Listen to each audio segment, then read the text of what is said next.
All right, everybody. Shalom and welcome. Shalom, everybody, wherever you are. Shalom and welcome to Yishai Fleischer TV and blessing to you from the land of Israel. Let's get the show started. Let's wait for everybody to join. We have a lot to talk about today. What's happening here in the Middle East, in Eretz Yisrael, in the Holy Land. We have a lot to discuss, but we're just waiting for everybody to join us. And I'm looking forward to schmoozing with you. I'm looking forward to hearing your thoughts. So please do me a favor and write a comment in the comment section saying shalom from wherever you are. For example, shalom, Baruch Hashem from West Kentucky. All right. Shalom, Bong James Bong 00. God bless you. And shalom to everybody out there in the world. Please do me a favor and write a little note saying where you're from, and we're looking forward to hearing from you. Here's, for example, shalom from Australia. Great to have you. Shalom. And we have a lot to talk about today. The first thing we got to talk about is what's happening in this region. It's like, is it on fire? Is it all fake? What's going on around here? Is these ships are coming in and American military assets are moving in? Does that mean that there's about to be a war here? We're having a shalom from Finland. We have my friend Enoch who writes, "What's your thoughts on Bibi joining all of our enemies and the Gaza board of pieces?" I'm already bored of peace. I'm sorry, bored of it. We're going to see more. We're going to talk about that, Enoch. We got shalom from London, shalom from New Zealand, shalom from Virginia, shalom from Montreal, Quebec, Canada, shalom from Texas, shalom from France. It's an international audience that we have here, and we're going to talk about the issues that matter right now. Okay, and we also have very special guests. We're going to wait for them to start arriving. But in first, before so Mark, see, somebody already writes the calm before the storm. The calm before the storm. Indeed, is it the calm before the storm? And Marco Mamba says via Starlink, which is cool. I like that. That's exciting. That's cool that you're using a new technology. And we have somebody very special here. Look, Marco says he is. I didn't understand. He was saying I'm doing Starlink. He wasn't just saying that he's on Starlink. He's saying that he is from Iran. Marco, if you could write to us any comments, we'd love to hear from you. Write a few comments. I'd love to put them up. Tell us, what you've seen, what the people on the streets are feeling, what you're expecting from Israel or President Trump. Would love to hear from you, Marco. So please put up information. It's awesome that you're on Starlink. It's awesome that you're here. So whatever you can tell us, we'd love to hear from from somebody who's on the ground. And we have shalom from Kerala. Hello, sir. God bless you. And shalom from Holland. Okay, so let's hope that we can get some more information directly from Iran. And we have right now shalom from Dublin, Ireland. And somebody says, Pizza Man says, "Good morning, everybody." So it's great to be able to communicate to folks, South Carolinas, people from all over the world. Such an amazing technology. I'm so honored that Hashem has given us the chance to communicate all over the world like this and to send forth the light of Zion. That's what we're supposed to be doing. That's what we're going to do it. So a few things, before we actually start with the show, and we have shalom from and love from RBS. What's RBS? RBS stands for Ramat Beit Shemesh here in Eretz Yisrael. Pizza says, "I'm in Florida. I love the show. God bless you." And somebody writes, "Please support Kurdistan the same way we support Israel. Strong alliance and shared values matter. Thank you so much. Long live Kurdistan and Israel." Amen. We're going to be talking about that. As well today. We're going to get our guest on first, and if our producer can try to agitate to get our guest quicker, that would be great. Let me start the show today first by saying a blessing to God. I have some Earl Grey tea here in a cup that a friend of mine gave me. So I just want to start the show by saying a blessing to God, by thanking him for creating all things. And that's what we do before we eat. We drink water or eat anything. So we say, Baruch atah Adonai, Eloheinu, melech haolam, shakol niyeh b'dvaro. And you say, Amen. That's what you're supposed to do. You're supposed to say, Amen. Amen, wherever you are. Thank you. I also want to tell you a little bit of bad news in our family. and that is our my beloved father-in-law, my beloved father-in-law, Dr. Alexander Bernath. Malka's father passed away, and that means that Malka had to fly to the funeral, to America, to Texas, and I'm holding down the fort. That's why on Sunday is when we're going to have the Shiva, which is the traditional kind of mourning event that Jews do, 7 days of mourning in the house. And so Malka's only flying back tomorrow, and we will be having a Shiva here Sunday. That's why I'm not doing my show on Sunday, because this house is a Shiva house, meaning to say that that's what we're going to be doing here. People come in and then they talk about the deceased. Thank you very much. Condolences, and Baruch Dayan Hamed is the way we say it in Judaism, which is blessed is the judge of truth, which is God, who knows exactly when people's right times are. So thank you very much, and shalom to South Wales, and shalom to all of you out there. Now, our next guest is Dr. Mordechai Kedar, who is an Israeli scholar of Arab culture, political Islam, jihadism, Middle East affairs. He served for 25 years in IDF military intelligence, specializing in Syria, Arab political discourse, Islamic movements, and retired with the rank of lieutenant colonel. He holds a PhD in Arabic studies from Bar Ilan University, where he's a longtime lecturer at the Department of Arabic and a research fellow at the Begin Sadat Center for Strategic Studies. Dr. Kedar obviously speaks Arabic, and he speaks Arabic better than most Arabs. And he's very famous for advancing the idea of the so-called Palestinian Emirates model as an alternative approach to regional conflict. Dr. Kedar, thank you so much for joining us on the show today. Yishai, it's my pleasure, if not to mention the honor. Okay, so the reason I really wanted to have you on the show today, we always love having you, but first let's get a sense of what's going on around here. I guess the biggest picture that everybody's concerned about is the potential war with Iran. The United States is moving in assets. The Abraham Lincoln Carrier Group is in the region now. It steamed over here, and other assets are flying in. Big jets are moving into various bases, including into Jordan. And there's definitely a kind of sense that something's going on. Some airlines have canceled flights to Israel. And this is coming after the 2-week bloodletting in the streets of Iran and the capital Tehran, in which who knows how many people were actually murdered. Okay, let's watch together just a little sense to get a little bit sense of what it felt like over there in Iran.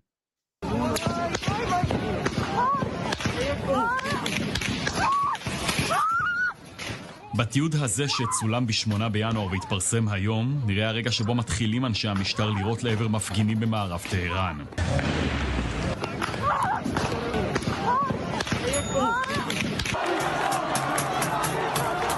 בשעה שהתמונות הללו צולמו, איראן כבר הייתה מאחורי מסך הברזל התקשורתי, מנותקת מהעולם, בין השאר בניסיון למנוע מהתיעוד הזה ורבים אחרים להתפרסם.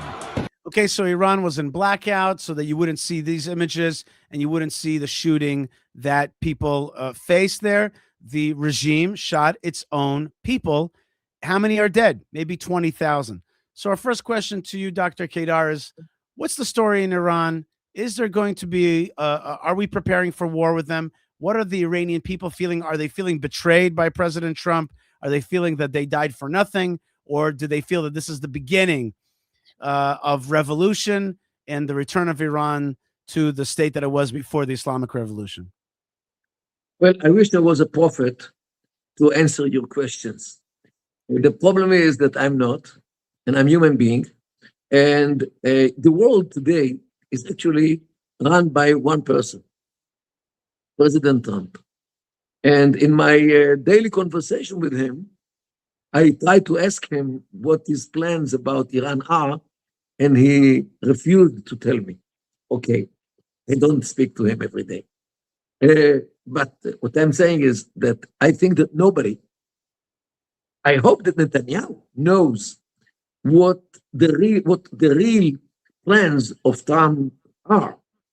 What to do with this giant armada, which is bringing to the Southern Sea and to the Arabian Sea or the Indian Ocean towards Iran. As much as I heard, he's bringing two giant aircraft carriers, two, not one, Abe Lincoln and the other one, Harry Truman, I think, and an whole entourage of ships, which are actually floating storages of bombs, of missiles, and of who knows what else. And this armada can destroy Iran totally, can flatten Iran with the earth if they only want. And I really don't know what he's planning. Maybe he will tell the mullahs in Iran, hey guys, you have 24 hours to leave Iran, all of you, from the first to the last, before I kick the hell out of you. But are the Iranian mullahs like the Syrian Assad? I have heard that IRCG mid-level folks are running away. But like, do you think that the Iranian mullahs are like Assad in that they would leave and be like, okay, you know, whatever, just give us the money and we're out of here? They don't seem to be that kind. Some of them will remain and will be shaheeds, or will be ready to be shaheeds, means martyrs, but many of them will run away. How do I know? In the previous rounds of violence, when they thought that they are going to collapse, many of them smuggled suitcases, but very, very heavy suitcases to Russia, to China, to other places. You know why those suitcases were very heavy? Because of the metal which was in them, means gold. These people have a lot to lose and they don't want to lose it. So if Trump will give them the choice between running away within 24 hours or 72, I don't know, or face the consequences from under the, under the tiles, I believe that many of them will run away. When they feel that their regime is finished by a power which nobody can stop. They might rely on the Chinese or the Russians, I don't know. But, and I really don't know what the Chinese will do if there is such a threat. But let me tell you something. The more credible this threat will be, the more are the chances that Trump will not need to use it. Because the more credible it is, the more likely they will run away. Tell me a little bit about the Iranian people right now. Tell me what you know about the Iranian people right now. We have to divide sharply, especially today, between the regime and its supporters, which I estimate at around 5% of the population. Mainly those who are the benefactors from the regime. Those who get the money, those who are employed by the regime, those who are in the IRGC, means the Revolutionary Guard, the Basij, the police, maybe the army as well, ministries and authorities which belong to the country. They are loyal to the regime. I think that most of the people who are not directly benefiting from the regime, like the merchant in the bazaar, the students, the women, in the street, the people who are walking,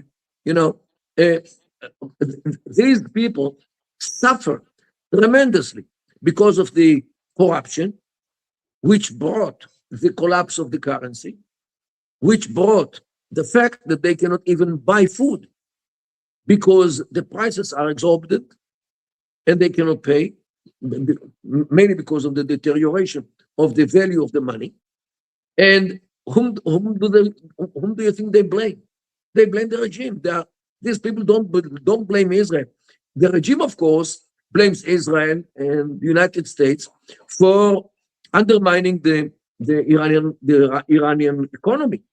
Of course, they will try to blame the others. They will never blame themselves, because in their view, they are like the Mahdi. They are masumin, means infallible. That's what they think about themselves, especially the mullahs. So they are totally detached from the people. The people today actually turned against Islam, not because of the Islamic oppression. They burn mosques. This is unprecedented. When the people in the street burned hundreds of mosques all over Iran during the last 3 weeks. Women are running around without hair veil, not with partially, totally without hair veil. And people are demonstrating with a former flag with a lion on it, which is against Islam, because you are not supposed to draw animals in Islam. That's why they changed the flag from the lion to Allah in the revolution, the Islamic revolution. So now people are running in the streets with the old Zoroastrian, to say, flag. And this actually shows how much they are sick and tired of this regime which imposed Islam on them. You know, the mosques, even those which are functioning, are empty. Only handful of old people would go to the mosque. The youngsters, you don't see them in mosques. The youngsters are, most of them, are totally secular, to a degree that many of them deny Islam. And there is the new movement in Iran to go back to the Zoroastrianism, means the religion which was before Islam came to Persia. So this is what happens there. There is a giant gap between the government and its supporters on one side, and most of the people, especially the Persians. However, and here we have to add, as much as people are against the government and against the regime, there are also in the minorities, like the Arab minorities and the Baluchi and the Kurdish and the Azerbaijani and the Turkmens as well, people who do not want only to kick out the government or the mullah regime, they want to get rid of the state, means the Iranian Union under the Persian oppression. They want independence for the Arabs and the Ahwaz, for the Kurdish people in the eastern Kurdistan, the southern Azerbaijan, southern Turkmenistan, and western Baluchistan, which are all part of the Iranian land or Iranian state. These minorities, or at least many people in these minorities, want independence, want to break the state down, as was happened in the Soviet Union, which was divided according to ethnic lines to stable states: Kazakhstan, Uzbekistan, Tajikistan, Turkmenistan, Azerbaijan. This is what happened in the Soviet Union. The same thing happened in Yugoslavia, right? Which today you have Croatia and Serbia and so forth, and Czechoslovakia as well. Those minorities in Iran.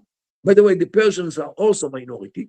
There is no majority in Iran to any ethnic group.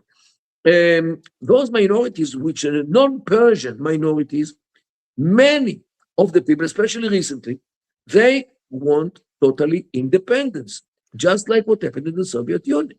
So if the regime falls, the country falls apart, or does it hold together some kind of union? Does Iran remain, or does it become all these, a broken country, or broken up into smaller stands, or what you would call Emirates, maybe.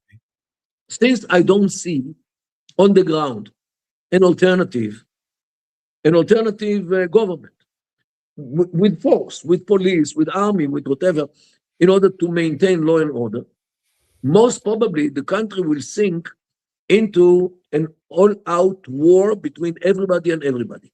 Mm. It might really turn into a real chaos. It will be a real chaos, let's say, for some weeks, until maybe the Shah, Reza, will land in Tehran and will call everybody to stop riots and stop the clashes and to gather under his aegis. Maybe many will not obey him, especially in the minorities, which are not Persian, because they don't want him, just like they didn't want his father or the mullahs, because they don't want the Persians at all. They want independence to the Arabs and the Kurds and all the other ethnic minorities. So it might work with the Persians, it might not work with others. It will take time and unfortunately lives of people until the system will rebuild itself or reshaped by somebody else, and until they will get their act together to do something which I wouldn't say everybody, but most of the people agree upon. It's more than clear that they want to get rid of the mullahs. What's the alternative? I think that the number of alternatives is more or less the number of the people. Everyone dreams about something else. What's good for Israel? What's our dream for Iran? That it remains a united thing. I hear some people say, no, better to keep the mullahs, but just weaken them. Or maybe we had here Eliyahu Yossian. He said that the Americans don't want Iran to fall apart because they have signed a contract for $130 billion with the Saudis to supply them with weapons. So the Americans aren't really interested in the falling apart of Iran for economic purposes. So, like, okay, but we're an Israel-based show. This is about Israel and its survival. That's what I'm trying to talk about here. So what's good for us? What eventuality do we want to see? First of all, if the mullah regime is being removed, the world, not only Israel, the world will be a better place to live in. Because all the money which they poured on terrorism, not only here, look at Lebanon, a failing state only because of the Iranians or the Iranian interference between the communities. Look at Syria, what happened there as a result of the fact that Assad was in the bosom of the Iranians. Look at Iraq, look at Yemen, with the Houthis supported by the Iranians, and many other places, which like South America, which Iran is sending its terrorists with this money and the weapons and whatever they send. So the world will be a better place, much calmer, much more safe, if the mullah regime is being removed. Whoever would be there will be better from this point of view, because they, means the mullahs, have this ideology to deteriorate the situation in the West, to destroy the West, because the West is the threat on Islam, according to what they see, because of the permissiveness in the West, because of the materialism in the West, because of the glamour atmosphere in the West, and which attracts the Muslim youth, and therefore they want to destroy the West. And it is a question is who will destroy whom? Will the West destroy them, or they will destroy the West? There is no way of coexistence between the mullahs and the West. Okay, so let's talk about a different regime that has fallen, something that I'm sure is, I mean, I'm just like, for a second, like, I'm sliding towards the personal. It must be an amazing thing for you to witness the Assad regime fall. I'm sure that in your army career and in your professional career, you've been looking at the Assad regime and assessing its danger to us. I tell people all the time that I remember when I was in the paratroopers in the years 95 and on, I remember we used to go to the bathroom. There used to be these posters that would say, Pita Surit. Here's how the Syrians make their tank formations and tank defenses. We'd study these things in order to know how to face this thing. So the Syrian regime, it's not there anymore.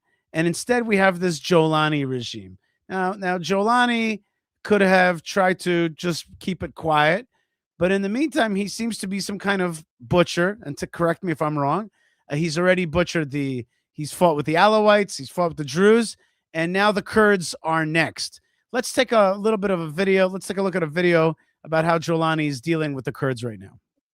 הסורית מודיעה שהושגו הבנות מול הכורדים על הפסקת אש. الطرفين اتفقا على دمج جميع القوات العسكرية والأمنية لقسد ضمن وزارتي الدفاع والداخلية مع استمرار النقاشات حول آلية الدمج التفصيلية، كما ستدمج المؤسسات المدنية ضمن هيكل الحكومة السورية. אלא שבצל אותה הודעה, ביממה האחרונה הגיעו מהחזית בין הכוחות הכורדים לכוחות השלטון הסורי בצפון סוריה תיעודים קשים של התעללות כביכול של אנשיו של אחמד השארה בלוחמים ובלוחמות הכורדיות. هاي أحلى هدية لك منها فالو. شو اسمك وليه؟ نارين. وانت وليه؟ במהלך הימים האחרונים Those were captured, reportedly captured Kurdish women in the hands of Ashara Jolani's forces. And basically there's been some kind of fighting. Kurds are running away and women are being captured and caught. Let's just watch a few more minutes here. ובצל ניסיונות כושלים להגיע להסכמה בין המשטר הסורי לבין הכוחות הכורדים, הצבא הסורי המשיך להתקדם, והכוחות הכורדים נסוגו למעוזיהם האחרונים בצפון סוריה, העיר אל-קובאני צפונית לחלב ומחוז אל-חסקה. מי שכבר ניצל את הכאוס שנוצר בעקבות המתקפה נגד הכורדים הוא ארגון דאעש, שלא מעטים מאנשיו בחסות הקרבות ברחו מבתי כלא וגם במחנה. So ISIS fighters who were imprisoned in Syria have now been let free by the Syrian forces, and probably we can assume that they're joining up with the Syrian forces. Ashara Jolani is a former ISIS guy, or maybe the word former is not correct. Now they are freed out there to join the forces to continue their fight against everybody that's not exactly them. So, okay, Professor Dr. Mordechai Kedar, tell me a little bit about Ashara Jolani. Tell me a little bit about the Kurds. Go ahead. First of all, Ashara, his personal history, is the ISIS and Al-Qaeda. He is today in ISIS with a necktie and a jacket. This is what Jolani is. Wait. He's with a necktie and a jacket and perfume from Trump, and he throws basketball with American generals. He's not only is he with a suit and tie, he's in the halls of power in the White House. Right. And his best friend, which actually his mentor, Erdogan, is the person who enabled ISIS 10 years ago to become this monster. Without Erdogan's support, ISIS would not have been able to grow up to such dimensions and to be so vicious. All the volunteers which came to ISIS came through Turkey. Turkey bought oil from oil wells which ISIS operated, and this what gave ISIS money. Turkey enabled ISIS vehicles to enter Turkey and to get back to Syria in order to circumvent the government's forces. Turkey enabled ISIS people to bring money from other places to ISIS, to run ISIS. Without Turkey, ISIS would not have been as vicious as it was, as tremendous as it was, and as problematic as it was. And today, the ISIS veteran, Jolani, with the ISIS enabler, Erdogan, are dancing together and Trump gives them the music. I'm laughing. But that's because of my Russian side. We laugh at dark situations, but this regime has already. This is a bloodthirsty regime. Am I right? Did I say correctly that they attacked the Alawites? They attacked the Druze. Now they're attacking the Kurds. Is that correct? It's an understatement. Go ahead. Look, for them, once you are not one of us, means one of them, whether you are a Muslim or not, you are, you should be executed. Because only they have the right to live and to rule. And this is their crooked mind. More than 90% of the casualties of ISIS were Muslims. People who pray, people who go to Hajj, people who fast on Ramadan, loyal Muslims.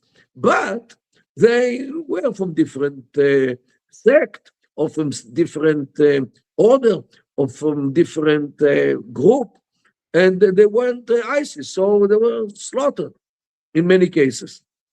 And this is how Sarah thinks about everybody, especially infidels like the Alawites or the Christians, Jews as well, and even the Kurds, which are not Arabs. They are pure Muslims, the Kurds.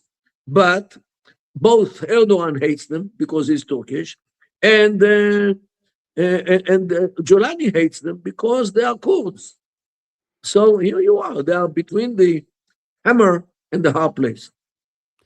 Just give us another minute about the Kurds. I've spoken to many older Jews who lived in Kurdish areas. They always said to me that the Kurds were always good to them. There's always this sense that there is some kind of alliance between Kurds and Israel. And yet here's a people who seem to never get together to get a state, who seem to be hated by everybody, including Turkey and Syria and Iran. They just seem to be like, what's the deal? Why?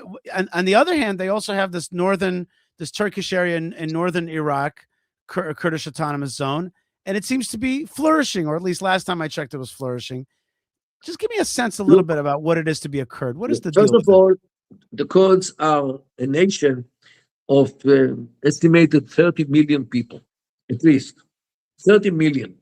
This is the biggest ethnic group in the world which doesn't have a state. So it's the biggest. They are divided between Syria, Iraq, Iran, and Turkey, and oppressed in all the four countries, marginalized by the central government, which is the Turks and the Arabs, and the Iranians as well. They are suffering tremendously, the Kurds, wherever they live. However, they are divided. There are many groups which belong to the Kurdish nation, and they live far from each other. Part of them live in Syria, part of them live in Iran. It is far. And because of the distances, they find it very, very difficult to speak to each other because the dialects are different. Wow. So the Kurdish nation, although they all speak Kurdish, yet the dialects are so distinct from each other that in many cases they cannot even speak to each other. By the way, in the Arab world, it's the same situation. If somebody with Iraqi Arabic, he cannot buy a potato in the market in Morocco. Nobody will understand what he wants, and vice versa. A Moroccan who will find himself in a marketplace. But the difference is that the Arabs have countries. They have countries that they live in that protect them, and okay. But the Kurds, they're always living amongst other people. They're always being persecuted, and they have no peace. It seems, right?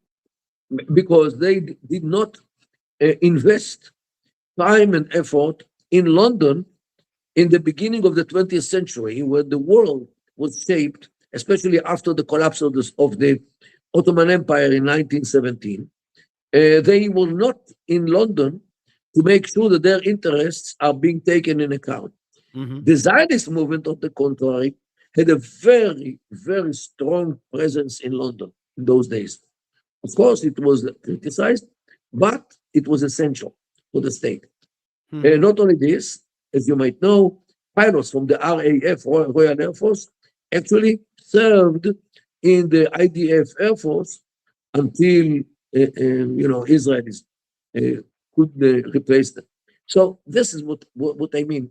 The Zionist movement worked in the international arena in order to be acceptable. Look, since the Balfour Declaration, 1917, San Remo decision in 1920, and all the decisions of the United Nations after 1945, and before and by the League of Nations, the Zionist movement was very active through the years with those countries and people who influenced the international community. The Kurdish people did not invest anything. They didn't have delegates, they didn't have an organization. First of all, because they cannot agree with each other. Start with this. Secondly, because of their distances between themselves. So every group thinks by itself, for itself, without taking into account the whole nation. And this is why we always see, and I myself remember all kinds of settlements between the central regime in Syria and Iraq, by the way, with the Kurdish minorities in Syria and Iraq. Yet the Kurdish usually were with the lower hand because they didn't really know how to negotiate, they didn't know how to phrase things in English. So nobody really took them seriously. Unfortunately, this is the name of the game today. Dr. Mordechai Kedar, okay, we've talked about Iran, we've talked about Syria. I'm just asking you now, as a person who's got his finger on the pulse. In the end, intelligence, right, is not just an assessment of information. It's not just a gathering information. It's an assessment of intent and atmospheric. What's the atmospheric right now in the Middle East? What's by the way, just a quick deeper thought on that. I met a Rabbi Yaakov Wolf, who told me that the reason that prophets write history is because Rav Kook says that it's hard to know what the central theme of the time is. What is the river that's really running? You think you think you know what's going on, but you're in a silo. I'm asking you, what's going on? What's going on right now?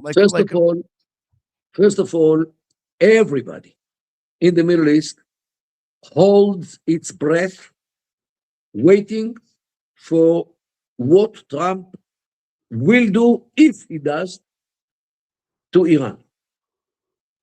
Based on the clips which you showed and many others, based on the numbers of people who got killed during the last month in Iran, based on the military power which America will collect next to Iran, and the collateral damage which might be caused to some friendly countries because of this attack, like Israel, like Saudi Arabia, Emirates, Bahrain.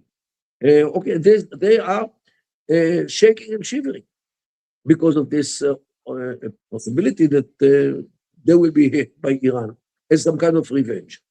And the Saudis remember very well what happened at 4 a.m.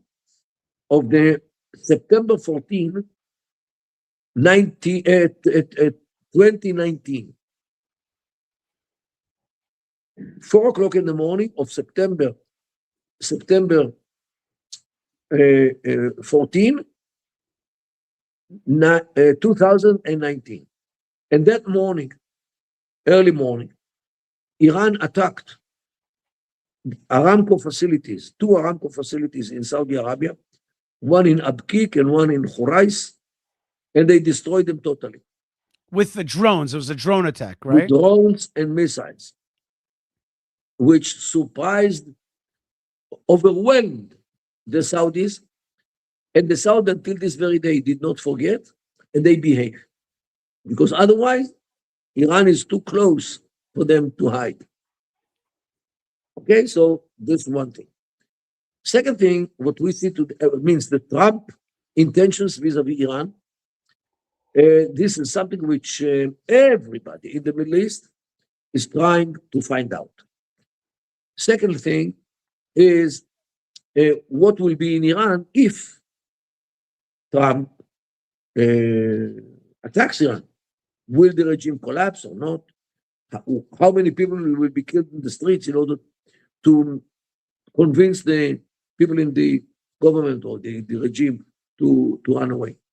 So this is the unknown about Iran is too big, and people are, they told me, many of people who know me, is it safe to buy a flight for Saturday, 2 days from today, or Sunday, 3 days? What do you think, Dr. Kedar? So I say to everybody the same thing. I don't know. This is something which President Trump doesn't tell me every day. So this is the situation.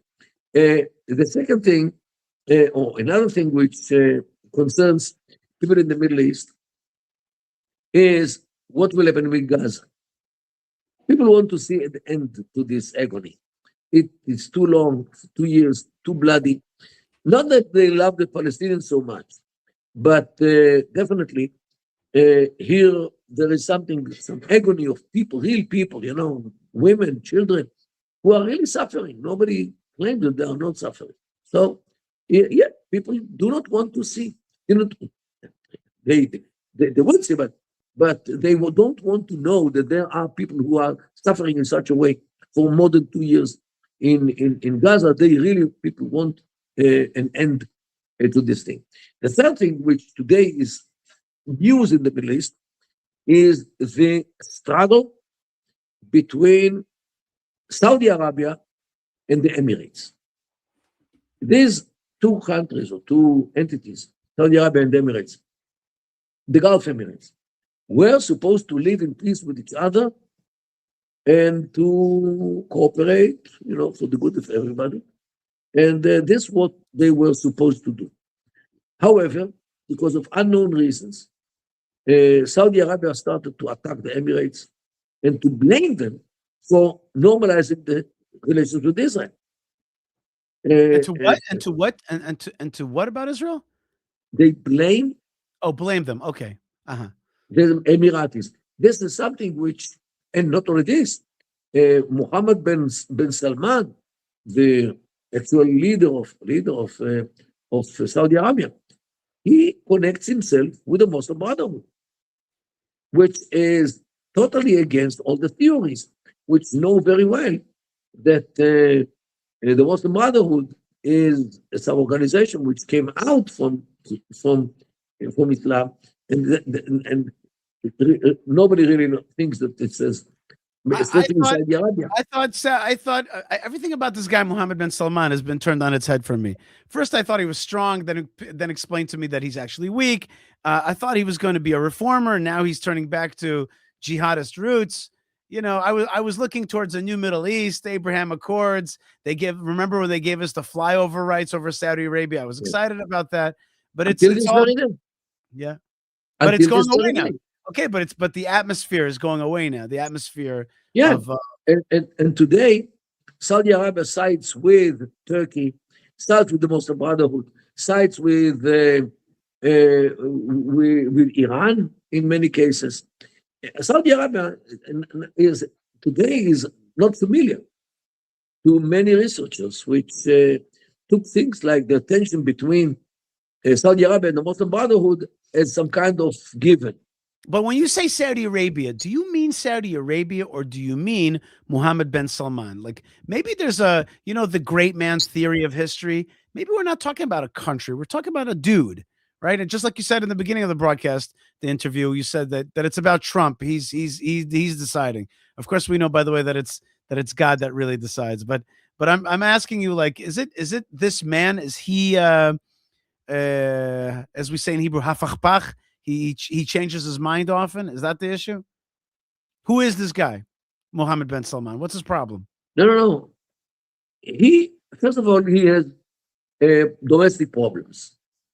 Many in Saudi Arabia think that he was not supposed to be the next king because there are his cousins, the sons of the former kings, not Salman, those who were reigning this country before Salman, Abdallah, Faisal, and others.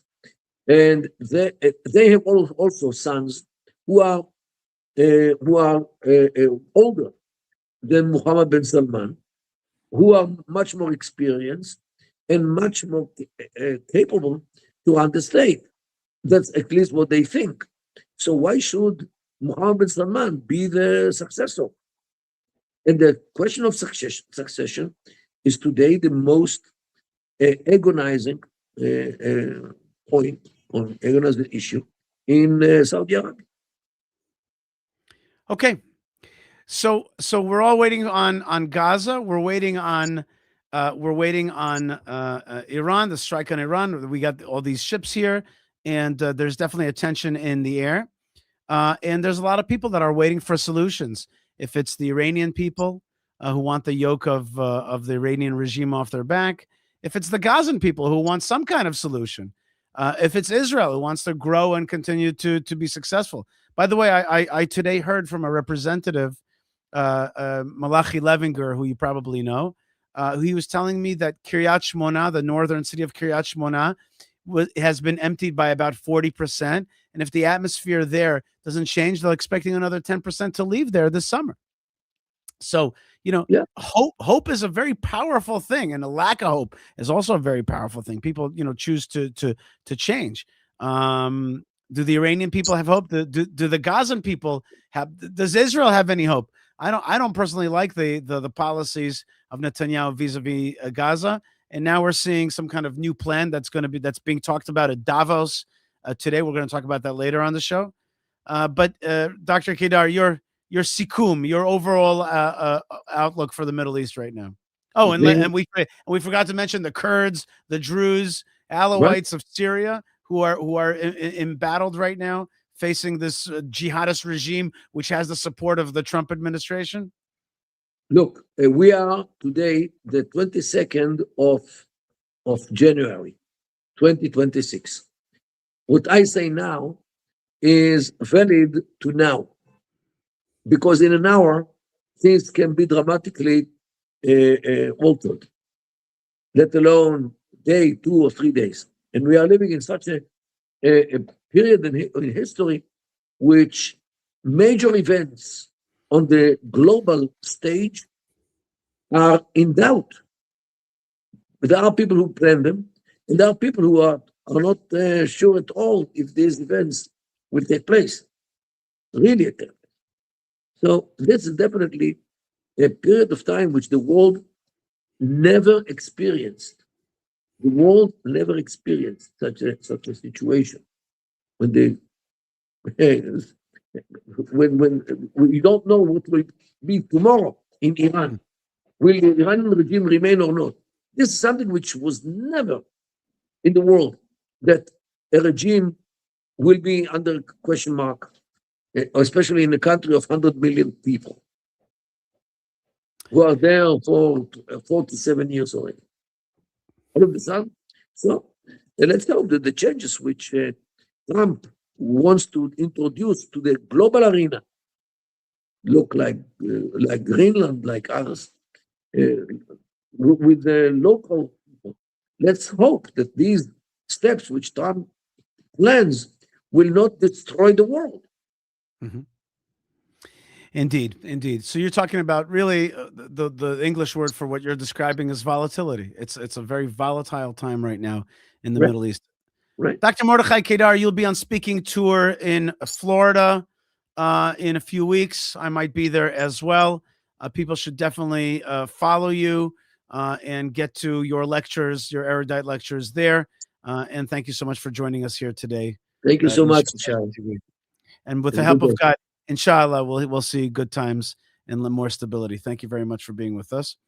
And I am very proud and honored to actually bring a young Iranian voice to our program today. And his name is Younes. Okay, that's a great name, Younes Sadaghiani. I hope I pronounced that correctly, and he's going to correct me. He's a political broadcaster, investigative journalist, analyst with over 13 years of experience in media. He was born in Iran, but now resides in the UK a good combo for the accent. An outspoken critic of the Islamic Republic, working to expose the regime's corruption, authoritarianism, manipulation of Western institutions. And he's been dubbed the Lion of Persia by the Jerusalem Post. That's a good one. That's definitely a good one to be the Lion of Persia. And of course, we just heard explanation by Dr. Kedar about the lion on the flag. Younes, welcome to the show. Thanks so much for being with us. Thanks for having me, Yishai. It's a pleasure. How do you pronounce your last name correctly? Please help me. Sadaghiani. Sadaghiani. Yeah. Sadaghiani. Well, in Farsi, it's actually Sadaghiani, but we don't have Sadaghiani. the sound in English. So the H is silent, basically. So Sadaghiani. No, but say it in the Persian way. Younes Sadaghiani.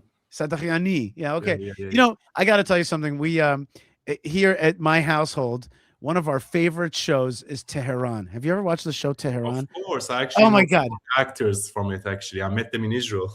We're crazy about this show. It's Yeah. it's like a thing. It's one of the most exciting series about trying to undermine that regime. So I'm sure you watched it because in part, isn't that what your life is about? Trying to break down that regime. Our guest, we'll talk about that in a second. Our guest just now, Dr. Kedar, he said that it could very well be that if the current mullah regime goes away, that the country might be broken up into many sub-countries. And we put up this map here where you saw all the different folks like Turkmen or Kurd, 10% of the country's Kurd, or Baluchi, or Pashtun even a little bit, or and Persian, Azeri.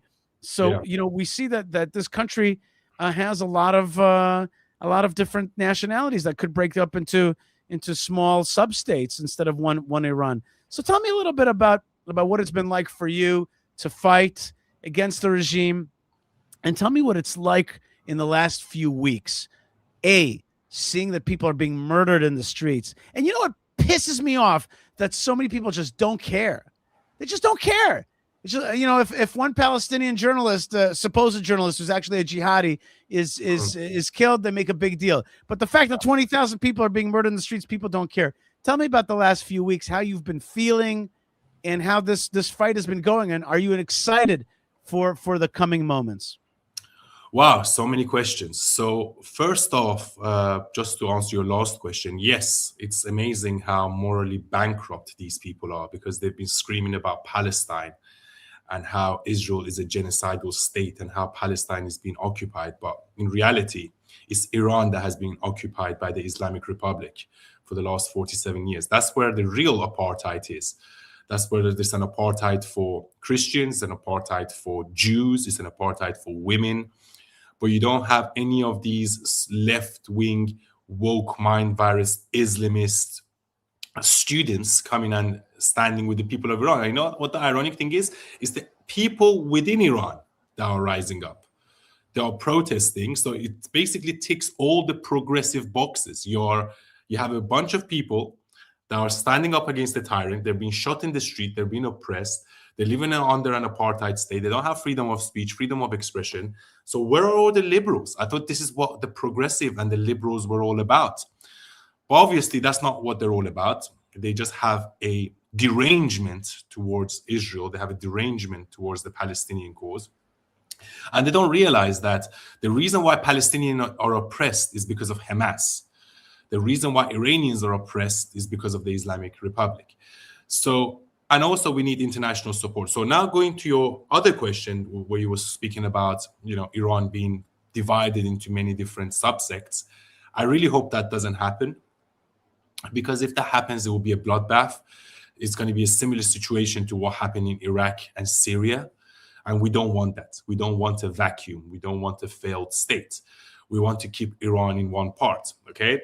Every single country in the world has different sects in it, right? Like, for example, in Israel, you have the Ashkenazis, you have the Mizrahis, you have the Beit Israel, so on and so forth, right? Yeah, but that's one ethnicity. We have one ethnicity. We have other ethnicities. For example, the Druze, or the Arabs. Within the Arabs, there's even a little bit of different ethnicities. Exactly. For example, Bedouins and stuff like that. Yeah. Yeah, so imagine Israel getting divided into 5 spots. Like the Jews have their own land, the Ashkenazis have their own. But We don't want that to happen. Even in the United Kingdom, for example, we have English, we have Welsh, we have Scottish, we have Irish. But that's not how it should work, because honestly, if that happens, honestly, it will be a disaster for the Middle East. I think actually, as ironic as that sounds, it's better for the Islamic Republic to stay in power than to have Iran divided into 4, 5, or 6 subsects. I'm very happy that you said this. Not that I know that I agree with you. I don't know that, but it was an interesting thing. I wanted to know that. I wanted to know, does an Iranian person want to see that country remain united, or is it more important to throw off that regime? You're saying stay united is more important. Look, I think that if the country is divided into 5 or 6 subparts, they will be worse. Why? Because from the east, we might have ISIS. Sorry, from the west, we might have ISIS. From the east, we might have Taliban, that govern over Afghanistan, to come in.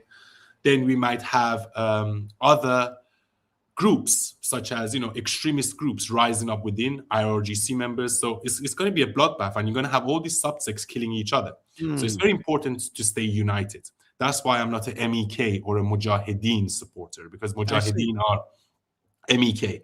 Because the Mujahideen are actually left-wing communists that actually collaborated with the Islamic Republic back in 1979 to cause a revolution. Then they were outcasted. Then they collaborated with Saddam Hussein to attack Iran in the 1980s. So the Mujahideen, or the MEK, they have a very, very low sort of approval rating amongst Iranians, because they betrayed Iranians not once, but twice. And in order for Iran to be a successful democracy, we need to be a secular democracy in which religion or church is separate from the state, right? We can have, and even if we're going to have, for cultural purposes, if we're going to have a religion for cultural purposes, it should be Zoroastrian, not Islam, because Iranians or Persians are originally Zoroastrian, a religion that goes back, I think, 7,000 years. It's the religion of Cyrus the Great.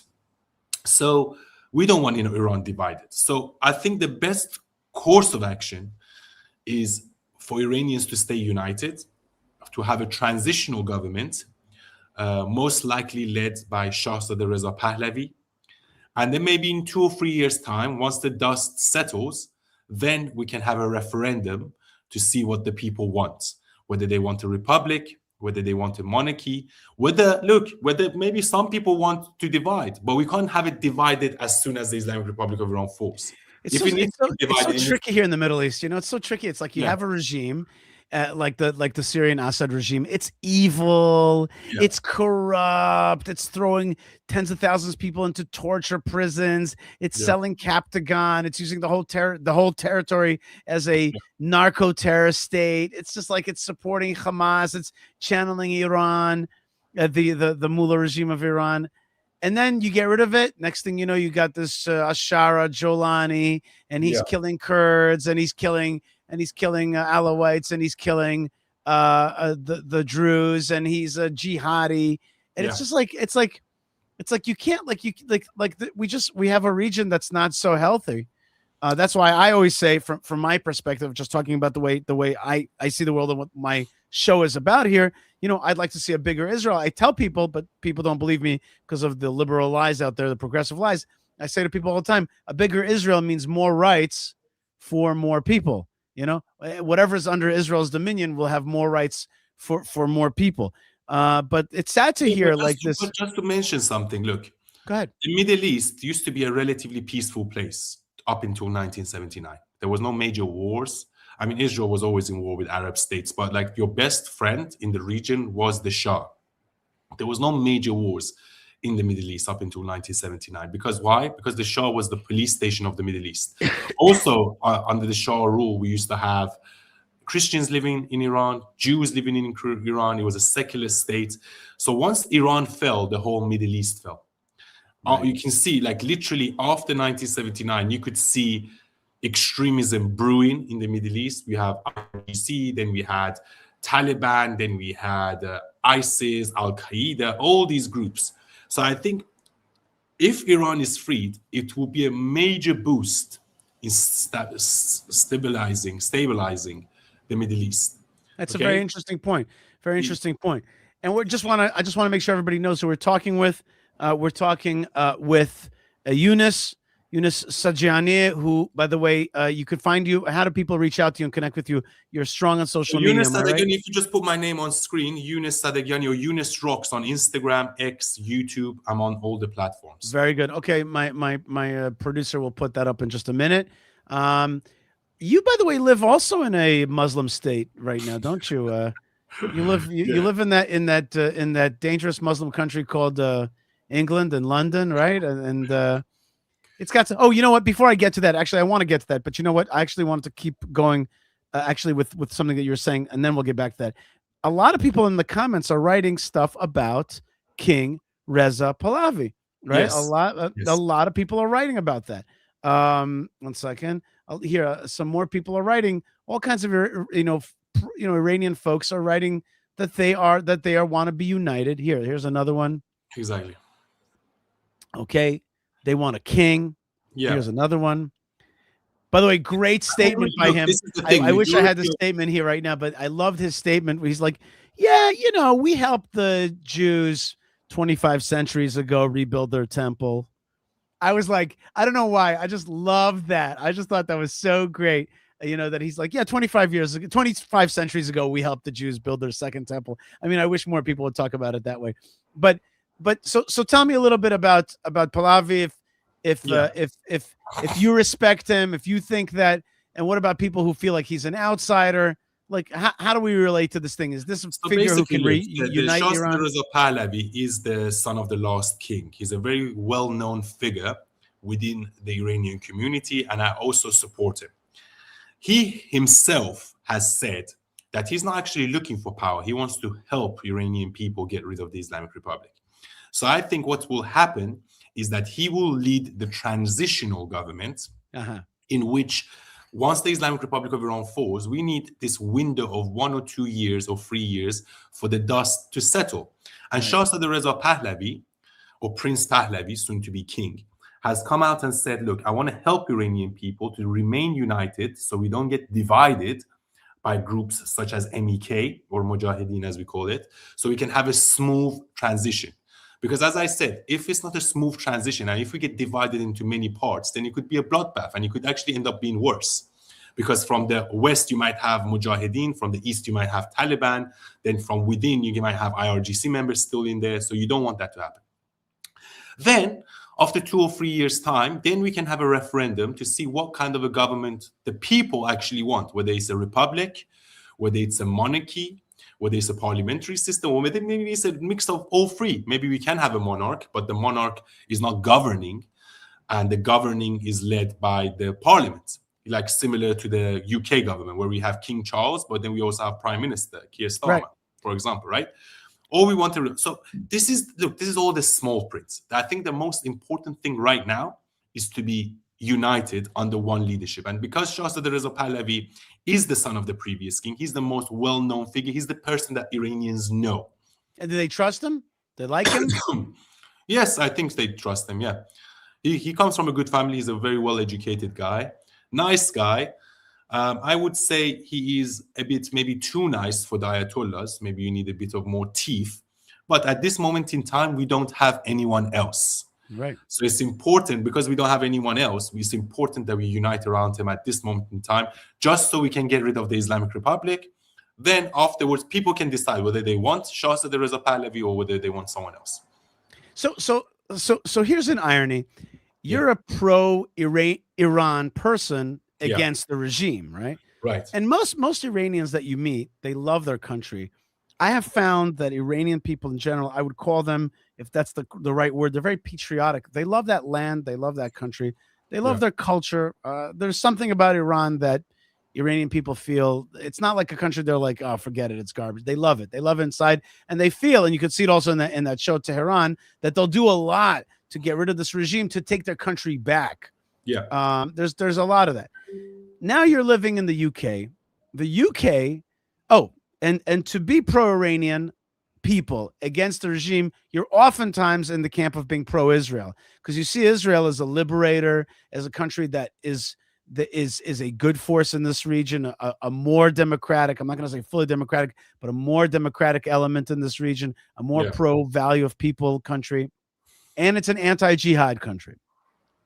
But you're not living in Iran so that you could have freedom. You're living in the UK, but the UK is this progressive left, anti-Israel, pro-Palestine, essentially pro-jihad, although they don't admit it, but they're a pro-jihad entity. And so you, being an ethnic person, an Iranian person, a dark person, whatever it is, right? You're out there saying, no, and you hinted to this beforehand, like I'm against the stuff that you guys support.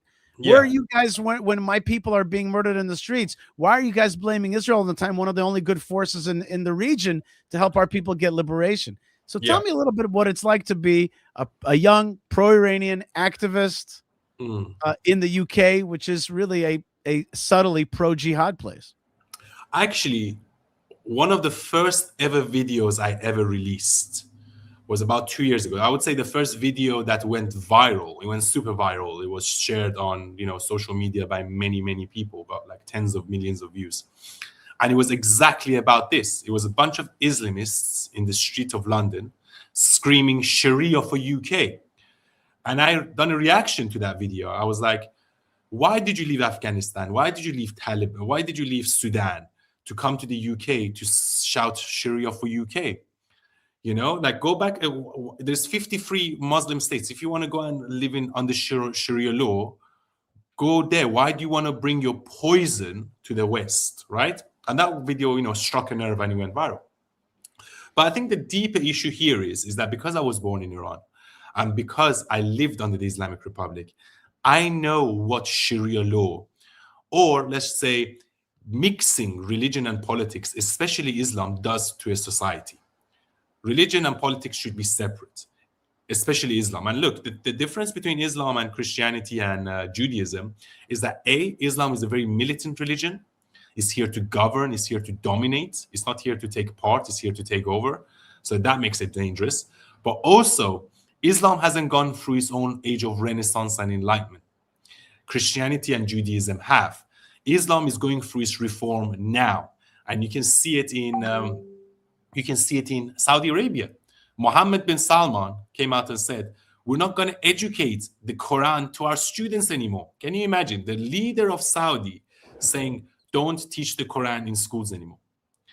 Then UAE came out and said, we're not going to send our students to United Kingdom anymore because they're at the risk of being radicalized in UK universities. That was the joke of this week, right? Was that this week or last week? It was like the funniest thing. It's like, oh yeah, the UAE is like, yeah, we can't be sending our students to the UK.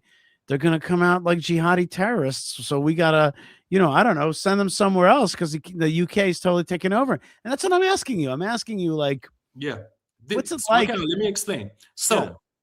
It leaves because look, we have virtue signaling leaders, we have virtue signaling people that don't understand Islam.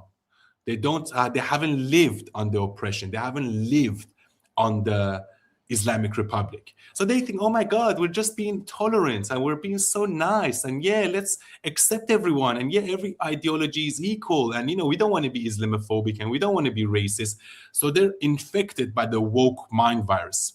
And, they have certain people that lie to them. And they're so naive and stupid that they believe these lies to the point they're being infiltrated and taken over from within. Right. So I think the only antidote to that is actually free speech, free thinking, free conversations, not being cancelled and thrown in jail because of a Facebook post like Keir Starmer. 12,000 people have been arrested in the UK for. And also, look, it's always the unholy marriage. So in Iran, people are being shot in the streets for their anti-regime stance, and in the UK, people are being arrested for whatever their for calling it out. For calling it out, basically. So it's insane. But it's always the unholy marriage of Islamism and Marxism, aka wokeism. And that's also what led to the revolution in 1979.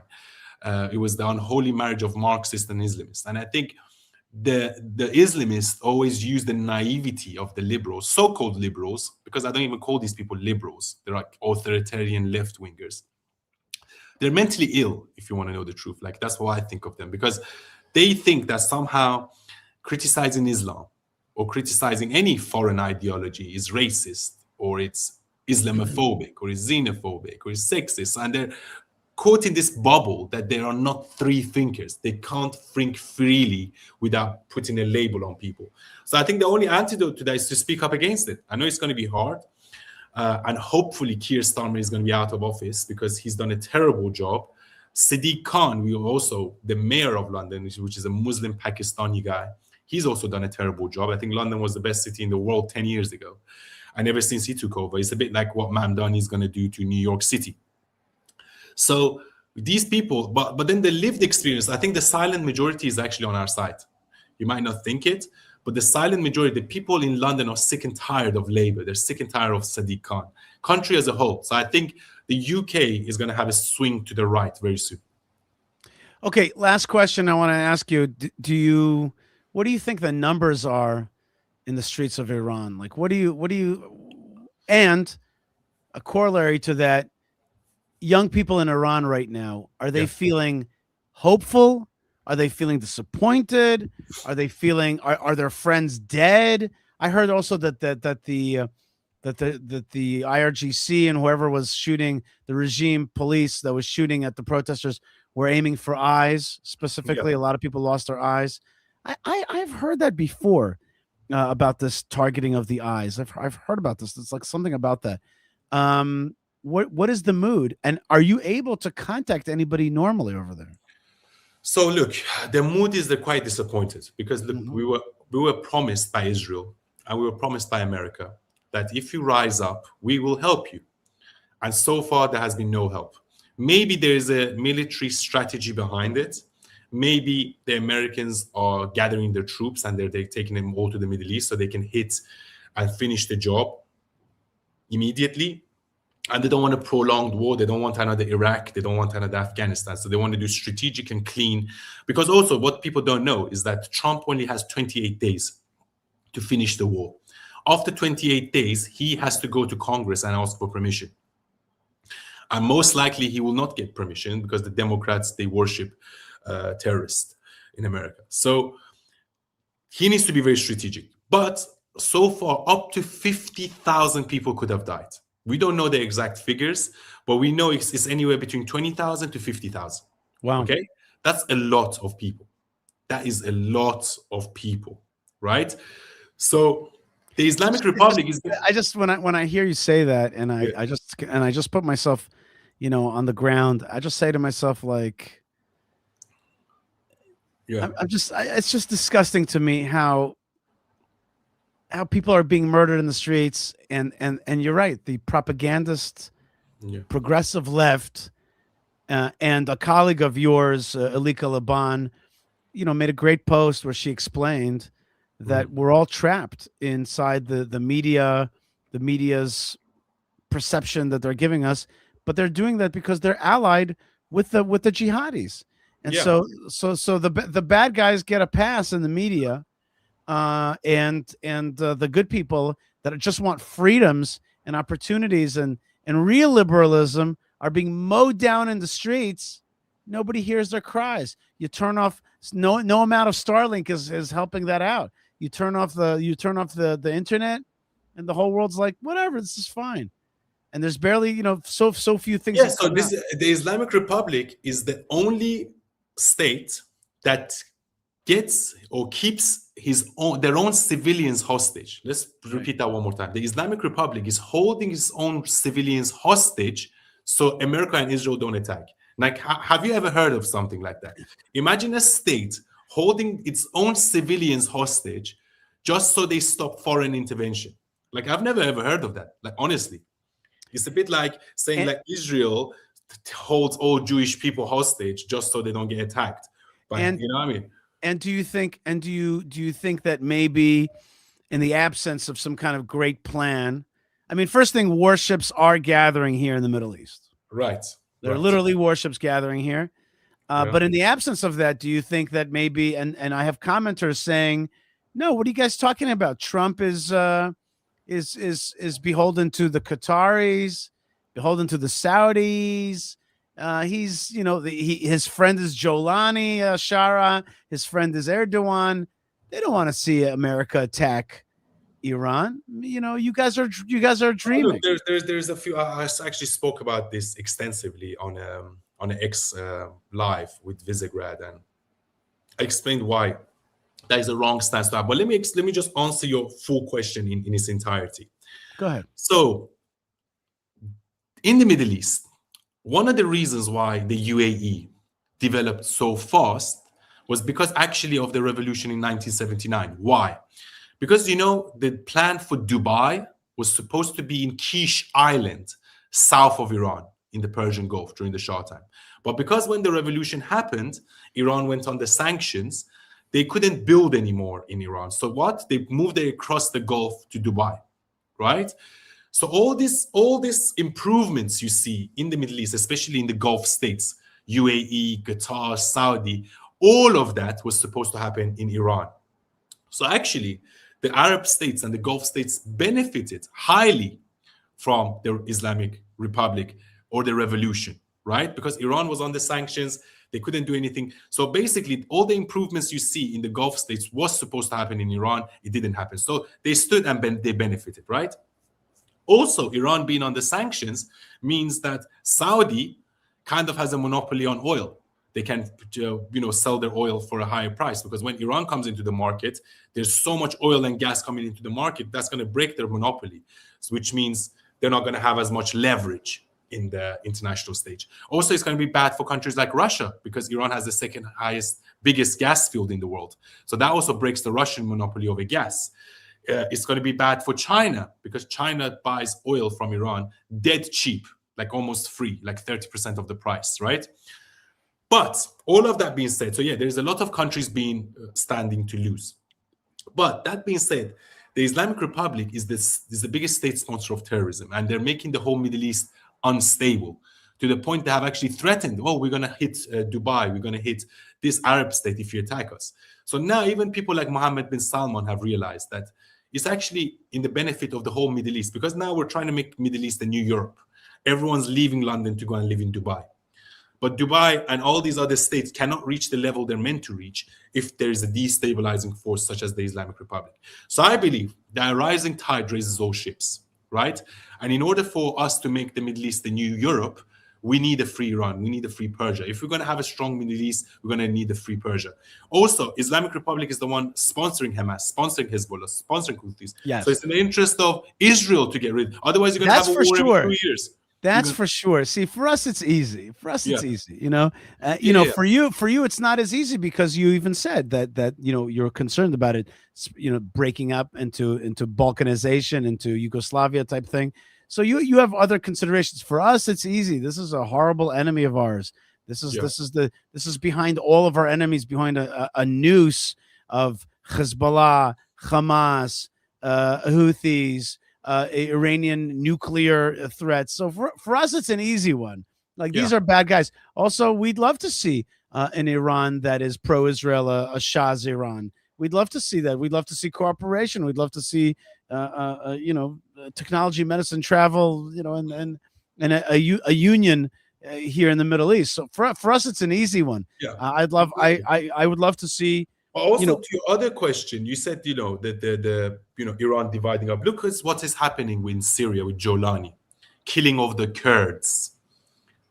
That's why we don't want Iran to be divided, because one of these divisions could end up in the hands of someone similar to Jolani, like the MEK, and they might start massacring the Jews, as is happening now in Syria, some parts of Iraq. We don't want that to happen. We don't want we don't want Iran to be divided into 5 or 6 different states, some of it ran by terrorists. So what we need is strategic strikes by Israel, by America, taking out IRGC members, taking out nuclear sites, taking out missiles.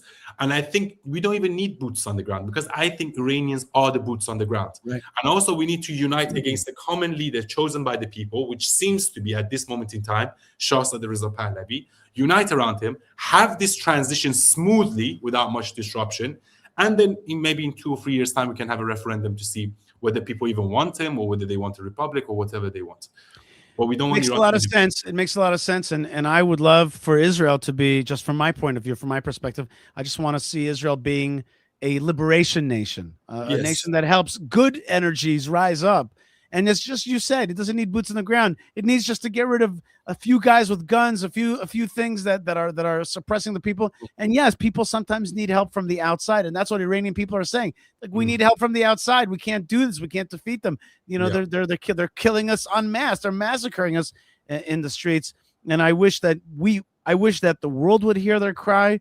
I frankly wish that Israel would hear their cry, to be honest with you. I have my own critique about my own government, and I say, well, you know, you're really not listening. You know, you've been complaining about Iran for a long time. Now the people of Iran are begging you to step in, and you partially stepped in. Take it all the way. You've given them confidence to get out in the streets. They've sacrificed. They've put their blood on the line. Now finish the job and give them that liberation. Amen. All right. Amen to that. I want to thank you very much, Younes, for being with us. And people, we've put up your links. We could put up a few more times the links to your social media. Younes Sadaghiani. Or in Farsi we say Younes Sadaghiani. Yes. See, I like that better. Sadaghiani. Sadaghiani. Okay, I like that.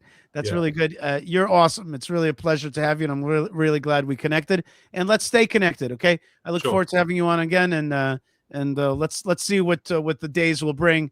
And hopefully the next time we talk, it's going to be a free Iran. The strategic strikes would have happened, hopefully. Amen. Bezrat Hashem. God bless you, Younes. Thank you very much. God bless you. Thank you so much for being with us. All right, that was really fun and special to bring Younes on, and a real Iranian and a real he's fighting for that. He's fighting for liberation. He's fighting for liberty. For God's sakes, liberals. We're liberals because we want to liberate and give liberty. That's what liberalism is really about. And it's not about supporting tacitly the jihad against Israel. That's not liberalism. All right. We've had two very good interviews about what's happening in the region. And now let's talk about what President Trump is doing right now. Let's watch a few videos of what President Trump is talking about. First, here is the signing of the Board of Peace as chaired by Marco Rubio. Let's watch this. Thank you very much. It's an honor to be here today. It's an honor to serve as the Secretary of State during a historic presidency. And it's a historic presidency because the President of the United States, Donald J. Trump, is someone who is not limited by what others say is possible or what others say is impossible. He's not limited by some of the things that have happened in the past, and he's willing to talk to or engage with anyone in the interest of peace, always putting the American people and our national security first, but understanding that in the world that we share with so many others, peace is paramount to all of us. We are here today because of President Trump's vision. If we go back just a few months ago, people thought what was happening in Gaza was impossible to solve. 28 hostages that were dead, others that were still living, all these hostages that were being held. No one thought that would ever come to a resolution without more fighting and more bloodshed along the way. In fact, frankly, many thought it was intractable. And sadly, many of the institutions that have served us well, in many cases, for the last 70 years, were unable to do anything about it. But President Trump had the vision and the courage to dream the impossible, to believe that it was doable, and to pursue it with all of his heart. And he was in that capacity assisted by an extraordinary team, and I think both Jared and Steve deserve a tremendous amount of credit, Jared Kushner and Steve Woodcock, for all the work they put in. And all of our partners here today. And now we have this Board of Peace, who I believe's possibilities are endless. Obviously, with a focus, first and foremost, on making sure that this peace deal in Gaza becomes enduring. And I know this president has it as his highest priority. I just want to say one thing. Gaza is a small chunk of land that's part of Israel. It's 400 square kilometers. It's a sandbox. It's Israel's southwestern coast. It's not this like place that like the world has to get together to make peace. You understand what I'm saying to you? It's just this tiny little place that Israel used to control that I lived in for a month and a half before the eviction that I used to vacation in. It's beachfront property as part of Israel. Now you got the whole world sitting on a dais in Davos being like, well, our first responsibility is to make sure there's peace in Gaza. What a joke. What a joke. Ribono Shel Olam, God Almighty. This thing is so simple. There's the picture of the Gaza Strip. You can see it. It's this tiny little thing. Even here, it looks a little big. You see it? You see the bottom right map? You see that little thing? It's this little corner. It's this little thing. What happened? Israel pulled out, allowed the Fatah to take over, and then the jihad, and then the Hamas took over from the Fatah, okay, from the PLO, from the so-called Palestinian Authority. And now we're bringing the world in Davos to talk about how we got to figure this out. We got to make peace. We got to give economy. All that is totally unnecessary. Israel control this piece of land, push back on jihadism, build tall towers, help people go to the beach, have police, have law, have medical clinics, no jihad. Things are okay. But we're getting the whole world, and Jared Kushner and Steve Witkoff, Marco Rubio, President Trump. Yes, it was your great vision. It was Israel's dumbness that brought to this situation. And this, I can't see that this committee is going to do anything. But you know what? I'm even going to leave my hands off of it, because I'm going to say, okay, Israel gave up on this piece of land. Now the whole world is trying to figure it out, including all these jihadis. It doesn't look to me like it's going to work out. I think it's all silliness. But the point is that this tiny piece of land, the simple solution was control it. Israel, be big and control your own land and control the jihadi forces. Bad guys, kill them, get rid of them. Good guys, let them work, have upward mobility. It's simple. Okay, it's a tiny little piece of land. Control it, be tough. You don't need all these puffed up penguins on a dais telling us we're gonna figure out exactly how to solve the Gazan problem. Too many chefs in the kitchen. Okay, how about you give us our land? We hold on to it. Oh, the bad guys came out and they killed us. Okay, well then we're going to use it as an opportunity to take over our land, to take it back and govern there. And when I see this business, I'm just like, what is this for? Now, President Trump, what can be said about President Trump these days? Nobody knows anymore. He's got what's called he's got strategic ambiguity that he uses. Greenland, yes. Greenland, no. Gaza, this. Now they've got all these people on a dais. I don't know what it's all about. I'm a simple guy. I say Israel should have controlled it and given opportunities for growth there. But in the meantime, here's Rubio signing with all these harumph, these world leaders to solve the Gaza problem. And will give it everything he has to make sure that this is successful. I also want to acknowledge the extraordinary leaders that are here today. This is not just a board of peace, this is a board of action. Just like President Trump is a president of action. A lot of times people like to give speeches. I've been to many of these forums, and they're not useless, and they're not, they have utility in many cases. But oftentimes in international affairs, we often find ourselves at events where people are reading these scripted statements, these strongly worded letters that they put out, but no action, nothing happens. This is a group of leaders that are about action. And the President of the United States is a president of action, of getting things done. And today is the beginning of that, of a new era and a new stage that we think is so important as a model to the rest of the world of what is possible. And clearly the focus is right now on Gaza and making sure that the plan that's about to be presented to you here today, this vision for the future of Gaza, this vision for the future of the region, is not just possible and promising. It is our destiny if we put the time and the effort that it requires, as I know this board will do.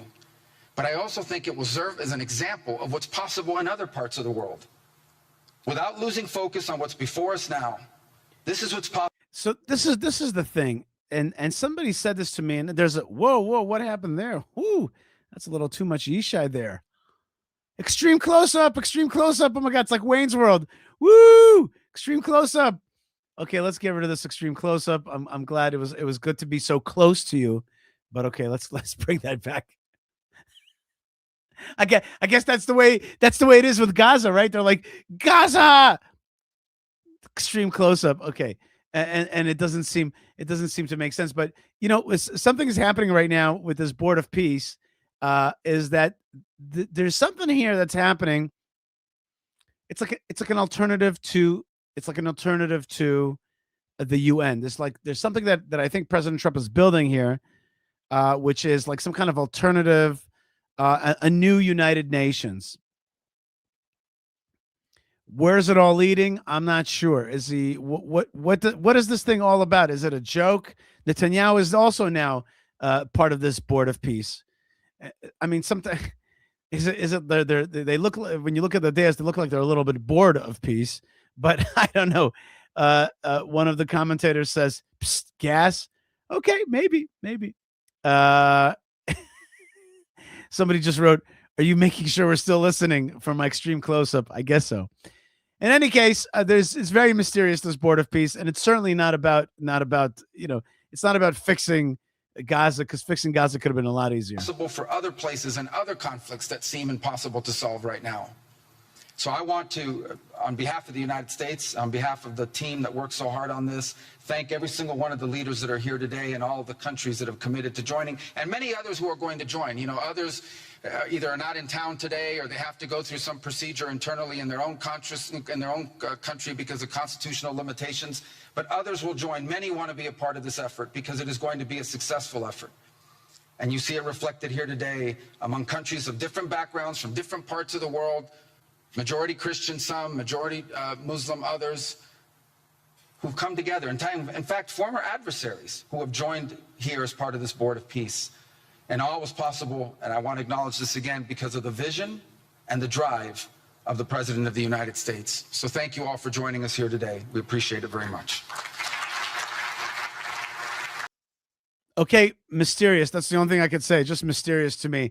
I don't believe that these people, and you know that Qatar and Turkey are part of this board of peace. They're going to solve Gaza for us. And it's as though like Israel caused this thing to come to. Is it like Israeli weakness that we haven't held on to our own land, that we brought all these people together? You know, when Joshua came into the land, he got rid of 31 kings who were trying to control the land of Israel, right? So it's like it was the opposite of the board of peace. It was like, yeah, get rid of these various things. And yet there's a game that's being played that I don't understand. I'm still looking for somebody that can explain it. Let's actually watch Jared Kushner explaining what this board of peace is really trying to do. Here's a shorter version of his speech at Davos. Did a master plan. We brought in, I think, Yakir Gabay, who's one of the most successful real estate developers and brilliant people I know. He's volunteered to do this, not for profit, really because of his heart. He wants to do this. And we've developed ways to redevelop Gaza. Gaza, as President Trump's been saying, has amazing potential. And this is for the people of Gaza. We've developed it into zones. In the beginning, we were toying with the idea of saying, let's build a free zone, and then we have a Hamas zone. And then we said, you know what, let's just plan for catastrophic success. Hamas signed a deal to demilitarize. That is what we are going to enforce. What? Did you hear what he said? He said Hamas has signed a deal to demilitarize. They're asking now they're saying, we're going to give up our weapons. We're just going to become a political entity. Please recognize us as a political entity. So Jared Kushner is saying that Hamas is now going to become a political entity and not a military jihadi entity. Am I living like, does anybody actually believe this stuff? Does anybody actually believe this? So writes Benny, so they can turn around in 20 years and attack again. Sure, they're willing to wait 20 years to attack again. Absolutely. But okay, to be honest with you, when I hear this talk, part of me is like, well, good. Let's turn Gaza into this Riviera. That's a good thing. And if Israel doesn't want to do it, it should be done by other people.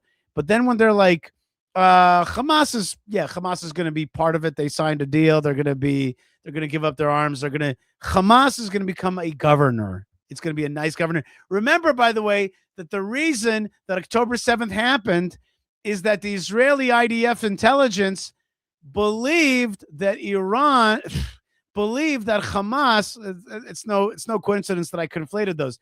The reason that October 7th happened is because the Israeli Army Intelligence Corps believed that Hamas wanted to just govern and be an economic power and no longer be a jihadist terrorist power. So they fell for it. Okay. So here's Jared Kushner, American Jew, telling us that Hamas has signed a deal to give up their arms. They're going to be just a political entity. And here is how we're going to develop together. And where's the casino? Where's the casino there? Is it, where's that casino? Hamas has no place at any table of negotiations. I don't even agree with that language. Hamas has no place breathing. But okay, let's keep going. People ask us what our plan B is. We do not have a plan B. We have a plan. We signed an agreement. We are all committed to making that agreement work. There's a master plan. We'll be doing it in phasing. In the Middle East, they build cities like this in 2-3 million people. They build this in 3 years. And so stuff like this is very doable if we make it happen. Rafah will start with. This will show a lot of workforce housing. We think this could be done in 2-3 years. We've already started. AI moment.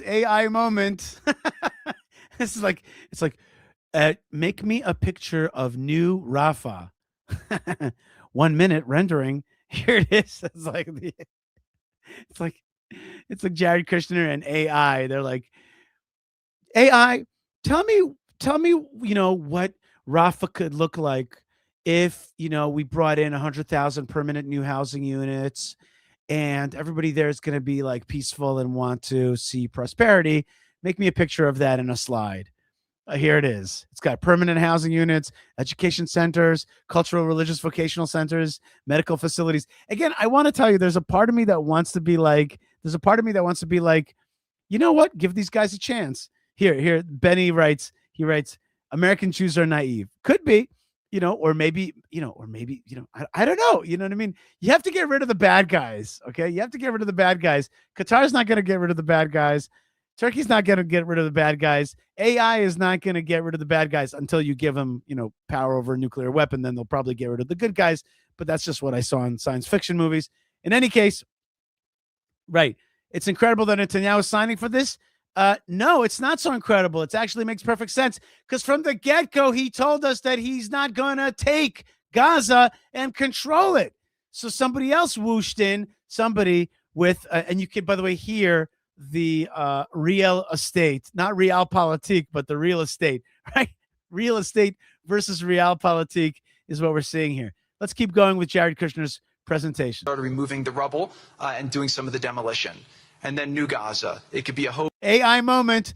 Draw me a picture for New Gaza. There it is. It looks a lot like Miami. It could be a destination, have a lot of industry, and really be a place that the people there can thrive. And it's not stupid, though, by the way. The word transportation hub is true because, just so you know, one of the ways to understand Gaza is that it could be an alternative to the Suez Canal, where ships come down to the Sinai Peninsula to the bottom, to Sharm el-Sheikh, and then on rails go from South Sinai to North Sinai or to the Gaza Strip, which is basically a little bit more, just a tad more north of and to the east of North Sinai.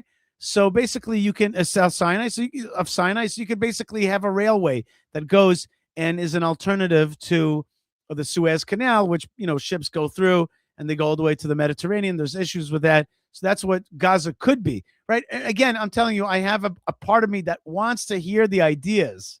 Okay. I don't think they'll be able to do it, but I want to hear the ideas because I too want to see Gaza look like this. I do. Great employment. Once this starts going, we think there should be 100% full employment and opportunity for everybody there. And we have a lot of data on what can be, but we think that this really gives the Gazan people an opportunity to live their aspirations. But it all starts with security and it all starts with governance. Final note I'll just say on the Board of Peace, which is that all the lessons we're doing is we're basically studying the best practices. This is such bunk. $13,000 average annual household income. AI. Yes, that sounds really good. The question is who is going to govern it, as Yo says, and who's going to get rid of the bad guys.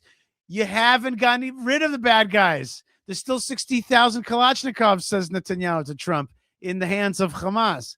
So who's going to get rid of the bad guys? Oh, they made a deal with them. They're going to hand over the weapons. That'll be a day. I want to see that. But I believe that they even would be willing to do that for the long range of destroying, of continuing their jihadist plan, their jihadist program. By the way, before we go on, I just want to say thank you so much for being with us. I want to thank my team. I want to thank Yo. I want to thank you for being there. And I want to ask that you be part of the show by first becoming a member And second, by giving your voice a way to be heard through super chatting. Super chat is the way to have your comment read and also to support the programming. It makes a big difference. So please super chat it up. We really, really do appreciate it so much. Bezrat Hashem, thank you for your help. And of course, you could also, if you are interested in having me come to your community and speak about Israel and speak about Judaism, you can write me an email, yishaifleischer.com. You could also check out our stuff on audio. We put up all our stuff on the Yishai Fleischer podcast, the Yishai Fleischer Israel program. You could be part of that. And you could go to fightforisrael.org, fight for the number 4 Israel.org to actually beautify the land of Israel and strengthen it through our various programs. We don't just do media. Media is part of what we do, but we also, behind our talk is a body of action, and you could be part of that. And finally, thank you very much, Benny, for becoming a YouTube member. Toda rabah. Thank you very much, and God bless you. And finally, you could also go to buymeacoffee.com/Yishai. That's a way to for small donations to be part of our programming. If you appreciate what we do, we appreciate your blessings. Buymeacoffee.com/Yishai. Let's keep going with Jared Kushner's vision together with AI for a new Gaza. From all over the world, and we're watching who does education the best, who does healthcare delivery the best. All of these things it's not secret IP. All this is IP that the Board of Peace is going to make public, and we want to encourage all the countries to be able to follow these best practices. A lot of the things that President Trump is doing in America, if they're working, we should all be copying them. If we find what's working in other countries, we should be copying them too. And so what the Board of Peace will have the ability to do if we're successful with Gaza is really show how do you do peace implementation, which is something that when we got this deal done, we didn't really find too much expertise or know-how on how to do it. So as we're creating this system, hopefully it's something that we can just document these learnings and make them available to all else who want to use them in the future. So I don't know what you're documenting in terms of the deals that you've been able to get achieved. I'll tell you what has been documented is every kind of failure of giving away the land of Israel to its haters. That is documented. That we know for sure. That I could show you all the failures over and over again. Is this going to be another one now piled up? By the way, remember they wanted to internationalize Jerusalem. Do you remember that? The League of Nations and the United Nations, they had this idea of internationalizing Jerusalem and have a board of peace take it over. That never happened. Okay, I don't know what to tell you. So like I on the one hand, I never want to shut down creativity, and I never want to shut down an energy for building. There's something. I am also a builder, and I appreciate this kind of drive to make beauty. Not just to tear away the land from Israel, but to make beauty, to make Gaza flourish. There's something about it that I don't want to poo-poo because there's something beautiful about it, and yet there's something either naive or duplicitous or something else going on here, or maybe I don't understand. That could also happen, but something's going on here that we're going to have to, I hate when they finish off newscasts like this, but it's well, we're going to have to wait and see, there's going to be more news coming out of that. They always finish news with that, right? They're like, well, there's a lot more to this story coming, so we'll be looking forward to your commentary. I guess what I'm saying is there's going to be a lot more to this story coming. I wish there was none of this story. I wish Israel was holding on to this land and made these plans under the rubric of the control of Israel. I wish. Demilitarization, this is something we're starting now that we have a new government in Gaza. This government will be working with Hamas on the demilitarization to really take the principles that were agreed to in the document to the next phase, and hopefully that will be successful. Without that, we can't rebuild. So okay, you can't rebuild without demilitarization. That's true. What's this agreement, and who's going to verify it? And let's see this thing. Hamas does not demilitarize. That will be what holds back Gaza and the people of Gaza from achieving their aspiration. By the way, the people of Gaza are those that attacked Israel, right? October 7th, which was only 2 years ago, this massive massacre, that was them. That's these people that you're talking about now, Palestinian-led, processed by the Palestinians, internationally verified. Internationally verified? It should have said Israel verified. Remember, they terrorized us, not the internationals. Okay, and there's all this business about, giving away the weapons, completion, withdrawal, Gaza, why demilitarization enables full IDF withdrawal. They want us out of there. So this thing is going to exist without Israel, according to this plan. Sue me for being skeptical. And that's very important. So the next 100 days, we're going to continue to just be heads down and focused on making sure this is implemented. By the way, notice that this is a very business-oriented presentation. To me, I got to appreciate this. Really, I you know what I mean? I'm two-sided on this. If he's saying to me that he's got a next 100-day focus, that means I can judge in 100 days and be like, hey, this is what you said you were going to do, and this is not what happened, or this is what did happen. And that's important. Okay, that's important because I'll be able to be, you and I, we could all be critics and say, no. And somebody here, Min Donna writes, God did not give control over Gaza to the nations. Oh, this is not the way, that God wanted Israel to behave vis-a-vis Gaza. Not at all. Okay, not at all. But the question is, will it bring to something good? I'm skeptical, but at least they're presenting it to me with a way that I could say, hey, you said 100 days. 100 days from now, we're going to check what indeed happened. All right? Let's keep going. We continue to be focused on humanitarian aid, humanitarian shelter, but then creating the conditions to move forward. So thank you. Final point I'll just make is this is really... AI, please make a thank you screen. Thank you. Yes, thank you. I don't know if you're thanking me because I'm going to be skeptical until such a time as things look different. All right. Let's finish up with and I wish that it was in Israel. I wish it was Netanyahu talking about how Israel is going to make Gaza flourish, but that's not what happened here. Only possible because of the work of so many people and President Trump's great leadership. But a lot of you have been asking, how can we help? So the countries have all been incredibly generous. We'll be doing the first conference where we'll announce a lot of the contributions that will be made in a couple weeks in Washington. From the private sector, there'll be amazing investment opportunities. I know it's a little risky to be investing in a place like this, but we need you to come, take faith, invest in the people, try to be a part of it. And then finally, I'll just talk to people on the media and on the social media, which is this deal only happened because we worked with Israel, we worked with Turkey, we worked with Qatar, we worked with Saudi, we worked with Egypt. I mean, everyone worked together. We worked with UAE. We all worked together to make this happen. I see a lot of people trying to escalate, criticizing Israel or Israelis criticizing Turkey or Qatar. Just calm down for 30 days. I think that the war's over. Let's do our best to try working together. Our goal here is peace between Israel and the Palestinian people. Everyone wants to live peacefully. Everyone wants to live with dignity. No. See, the war is not over because I live in an area full of jihadism. The war is not over because the Tomb of the Patriarchs and Matriarchs is surrounded by Israeli army and police, or else they're going to murder us. There are hundreds of thousands of illegal weapons here. The smuggling goes on every single day. Our IDF has to stand strong throughout all of our borders, or else they'll overrun us. I'm glad that you think it's over. I don't think that Ivanka needs to drive on the roads of Judea. And if she did, she probably would have a bulletproof vehicle. But my wife and my kids have to drive here. I appreciate that you're saying calm down, but is Erdogan calming down? Is he not the one behind Ashara Jolani, who's murdering the Kurds right now? Right? Is Qatar not spreading vile hate against Israel every single day through Al Jazeera? It's like that last bundle of phrases was hurtful. It was hurtful. Okay, guys, come on. The game's over.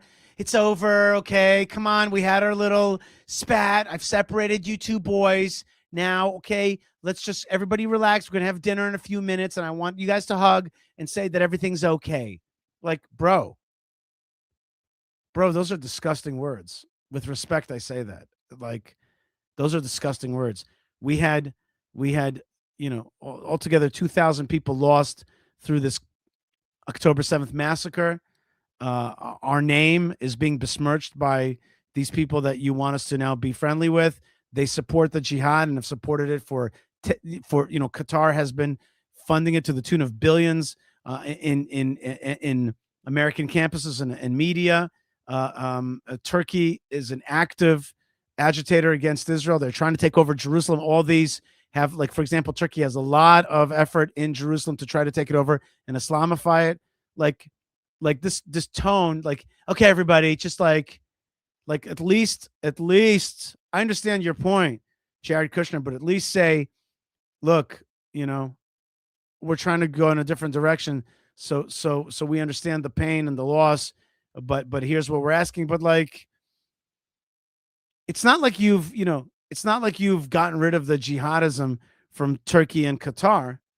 And also, by the way, we've been lied to because we were promised that Turkey and Qatar were not going to be part of Gaza. So we were lied to. We were promised also that Hamas would be destroyed. Now they're going to be only disarmed. We'll see how that happens. So I think that you're not taking into account a lot of the pain that we feel about this, Jared Kushner. Let's put our efforts towards promoting those who are doing the work to build this up, like Ali and his committee. Let's focus on the positive stories, and let's just calm down, turn a new chapter. And if we believe that peace is possible, then peace really can be possible. So we're going to... If we believe that peace is possible, then peace will really be possible. Like, are you shameless? Are you shameless? Are you shameless? Israel's been living as the reborn Third Commonwealth Jewish state since 1948 for 70 years. And you know what? We've been at war this whole time. Just say, I believe in peace because peace is possible. Everything's okay. Just all I have to do is say that. Just say that. I want to go home. I want to go home. What is the line from The Wizard of Oz? It's like peace, peace, peace. It's happening. On the other hand, while I really don't like this language, on the other hand, again, I have to give the credit for people who want to see a trashed out place rebuilt and renewed. Yes, I have an ambivalence inside. I am very doubtful. Can I say something from the Wayback Machine? Go ahead. 20 years ago, Wolfenson, who was the head of the World Bank for 10 years, was the Kushner on stage. He had millions of dollars of his own from his friends. They got together with the quartet, with Condoleezza Rice, and Tony Blair was even involved. And they failed miserably. Within 6 months, Hamas took over, was shooting the PA guys in the knees and throwing them off of buildings. So, I mean, I just want to make sure that people, we have some video to make about this, but I just thought the Wayback Machine could jump in here for a second. Very good. Okay, Yo, thank you very much. That's my producer, Yo, and I agree with you 100%. There is differences between Trump and his people and those people, but the bottom line is that there's something about this whole thing which is very, very pie in the sky feeling for sure. All right, let's finish up with Jared Kushner talking about the Board of Peace in Davos. Continue to work every day. We need all of your help to do it. And again, I just really want to thank President Trump for his leadership in doing this. This would not have been possible without your commitment to this. Everyone thought it was impossible to end this war. You never gave up. You never stopped. Every time there was a setback, you told us to try harder. You gave us different ideas. And we've made several impossible things happen just in Gaza to date, and there's no reason why we shouldn't be able to make even more impossible things happen. So really thank you for your amazing leadership.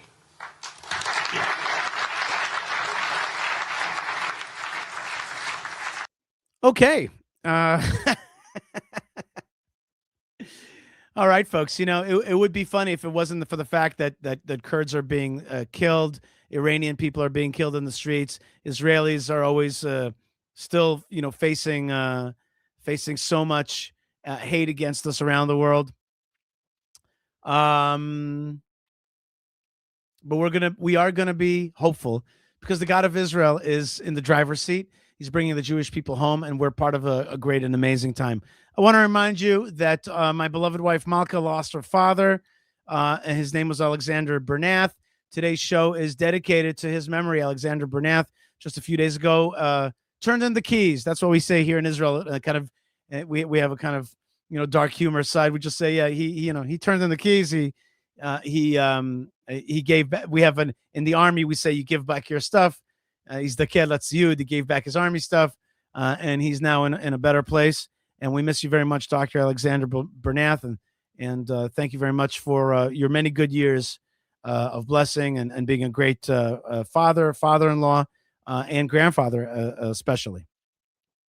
I also want to say that Malka told me something that was very moving to me this past Shabbat.